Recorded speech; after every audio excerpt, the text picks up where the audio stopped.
Former President Trump, a statement right after he was found guilty on 34 felonious counts in his hush money trial in New York today. A couple of things that he said that I wanted to dive into because, first of all, it's exactly what we expected former President Trump to say, but there was something in there that I thought was intriguing on a larger scale. So follow me on this, Joe. So he says, this is all done by the Biden administration. This is all rigged, disgraceful, whole nine yards. Right. And he says the whole country is being rigged and that this is all done by Biden to weaken his opponent. Well, I'm not going to go down that road. It did get me thinking about Biden today. And I thought, what is Joe Biden doing? How is the sitting president viewing this? Now, you have to think as a political opponent, he's thinking, well, this ought to help me. Or he's thinking, where's my pudding? The other thing that I was thinking is this is the biggest news story by a long shot. Mm-hmm. What would Biden have to do to make the headlines right now? Oh, gosh.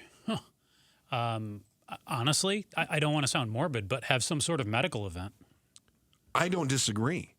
Which is why it's interesting. I just got a text, an update from the New York Times. It sounds like Biden is going to allow Ukraine to use U.S. weapons to attack Russian territory. I don't think that. That doesn't make the headlines. No. But do you realize that could have a more long-term impact on all of us? Say the idea that we're using U.S. weapons in the war against Russia on Russian soil, and Vladimir Putin has said, don't do that because that's going to escalate things. Mm-hmm. Now, I don't know that he's going to follow through on that, but just the fact, if not for the Trump trial, that would be a huge story. That would be the story. Just telling you how much of the center of the universe right now is focused on that Manhattan courtroom. Mm-hmm. Incredible. I don't think there's any doubt about that. And some people could sit out there and say that Joe Biden knows that the Trump coverage today is going to give him political cover to, float something like that out there under the radar. Now, we live in a 24/7 news cycle. By tomorrow, we could be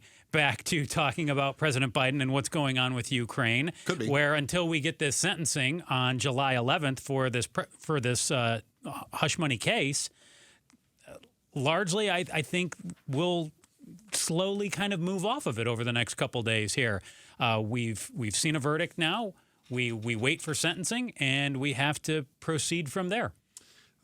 It just struck me as a strange coincidence. There was one of the gaffes that former President Trump had years ago when he referred to the terrorist attack on 7-Eleven.